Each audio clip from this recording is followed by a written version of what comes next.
a year, which would be to the end of 44. And by that time, we were ready to take over and move them in and so forth. Now, in that group, there were 55 who already had PhDs, you see. So it was a very good group. The only one I had any trouble with had been a district attorney in Indiana and a Republican politician. And I had trouble with him over certain things. For example, the Civil War in Spain. I gave him the truth of the Civil War in Spain. I mean, this was not a communist revolt against the Catholic Church or something like this, you see, and that's what this guy was. So this is the substance of the book, Tragedy and Hope. Did you know while you were working on this? No. I was just trying to, keep a day-to-day basis. You realized at the end of the accumulation of research and... Well, yes, I knew a hell of a lot more about most of this than most people. Now, I then spent 20 years writing it, from 45 to 65, and put it in, do you see, in 65. In the meantime, I had written a shorter book, which 15 publishers had rejected, and I had set it aside. I wrote it the first time in the only summer I had off, which was 1942. In that whole period, I went for 20 years without any time off. No sabbaticals, no anything. From 42 to 61. I took off and went to England and did research. And then I got another sabbatical in 71, when I again went to England on a sabbatical. And so they owe me sabbatical time, whether I'll get it or not. I've asked for one semester of sabbatical before I retire. That simply means I get full pay for one semester. See, instead of half pay or whatever it is. I don't know what it is. I can't even look in. I don't have time to look into it. But in any case, I worked out all of these things, and my first book had been rejected by 15 publishers. I had written it first in the summer of 34. I then spent the summer of 42 in Princeton, in Donald Stoffer's, and he died as Eastern Professor of Literature at Oxford after climbing the Pyrenees, running up and down the Pyrenees. And I wrote it in 42. Then I set that aside and wrote it a third time, just dashed it off. And that is the book, The Evolution of Civilizations. It's only 279 pages, but it's still the best thing, and there are a number of books that quote it as the best thing on why civilizations rise and fall and how they do and so forth. So it's a big thing, you see. Now, this world since 1914 covers 70 years, from 1895 to 1965, and it's in that way, but it covers the whole world. So again, it's a pretty big thing because it goes into science and technology, as you will discover if you start reading the paperback, and economics, and as you see, I can do more in economics than economists can. One thing that intrigues, well, just last night my wife, when I was talking about you, was the title of the book, Tragedy and Hope. Yes, because it's such a large title. Yes. Now, what it means is this. I think it is absolutely tragic. It is shameful. It is sinful that Western civilization is going to go down the drain. When I wrote that book, which is less than 10 years ago, I had hope that we could save Western civilization. I am extremely skeptical now that it can be saved.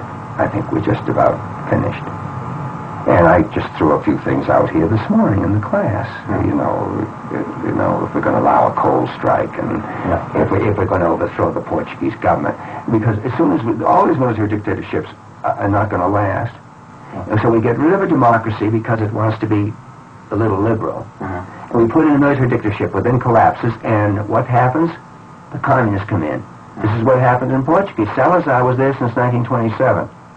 You see? All right, now they suddenly try to establish some kind of a non-military dictatorship. He wasn't in the military, he was a college professor, but he was supported by the reactionary groups, and now they want to do something about that, and the same thing could happen in Greece. They're now going to probably, in Greece, try these generals who established the military dictatorship because we got them to do it, you see? And this gives the communists, and it could well be, now this is what's worrying Kissinger. He thinks the whole Mediterranean now is going to go communist. So we're going to go into war to prevent this? Oh, I mean, it's sick. Let me go on. Now, when did you find a publisher for your book? I found a publisher instantly because the first book, I'm in current history, an editor, and I used to write a good deal for them, and that's who called me up one Monday and wants me to write about Spain today, what's going to happen in Spain, and I said it would take too much time, I don't do it. So the people at Current History said to me in 60. I just mentioned I had this book. I had many books. I have a whole lot of books, half written and almost wholly written, you see. And they said, "Have you ever asked Peter Rittner?" And I says, "I never heard of him. Who was he?" Call him up at Macmillan. So right to the phone. I was at the American Historical Association in New York, the meeting of 1960, and I went to the phone and called Macmillan and asked for Peter Rittner, and he came on, and I said, "I have a book, and I have somebody here who's the editor of Current History, says that you would like it," and so forth. He says, "Send it to me." A week later, I got a letter from him. It's a marvelous book. How many pages did you send him? I sent the whole thing. Which was well, just fat. Yeah, just about that fat. It came out as a book of 279.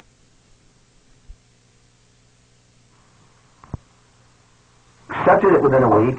Which book is this now? This is the first one. First book. Okay, right. Okay. This is 1961. You'll find all of this in Who's Who. You see the dates. Yes. You see. All right. That's how I got my first book published. Now, when I signed the contract for that, 1961, they made me agree that I would give them my next book. Sure. You see? So in a couple of years, I said to Peter Rittner, "I want the next book to be The World Since 1914. And he said, "Okay, let's sign a contract." He didn't say anything like, "That's a rather large subject, Carroll"? Peter Rittner thinks I am the greatest writer around. Okay. Is he an editor? He's gone. Left him. Okay. You see, now here's what happened, and I don't know whether we want to get this on tape, but I'll put it on tape. But look, you've got to be discreet. Sure. You know, you have to protect my future, as well as your own. Sure. All right. When Tragedy and Hope was signed, the contract, and right up to the last minute, which would be the spring and summer of '66, they were planning to bring it out in 2 volumes, boxed, for $17.50. Macmillan had been bought from Harold Macmillan at the Macmillan Company of England for $5 million, because he needed the cash.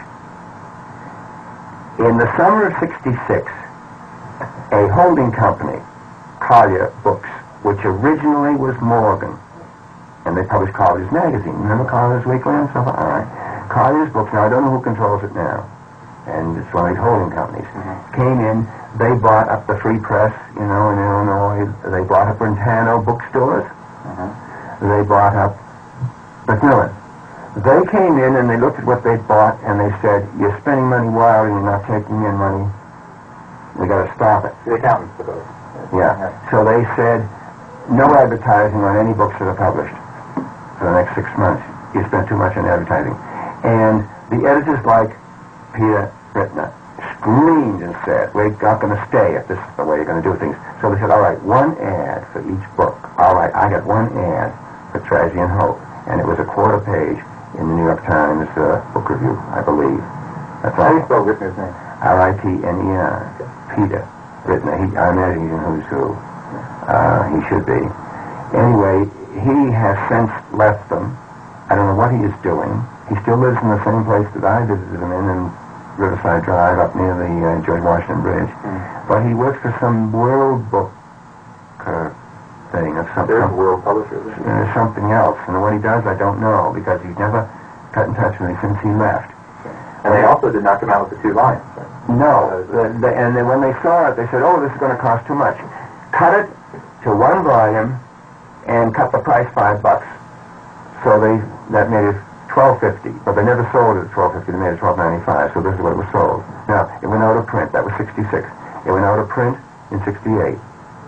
But in '68, Collier Books got in touch with me. I don't know how or why, and said, "We'll bring out the last half of this as a paperback," and that's what I gave you. That came out in '68. Right. And that, I think, is still in print. But I can't get an answer. I can't get a straight answer to any question from them. For example, they never told me until 1974, when I was trying to fight the pirate who reprinted Tragedy and Hope, that it had been out of print. They told me it's out of stock, and we will republish when we get 2,000. Right. But they never could get 2,000. I've told you this, haven't I? Because they were telling everybody who wrote in that it's out of print. Now, And they denied it to me. when did you realize there was a pirate edition? How did you find out? I found out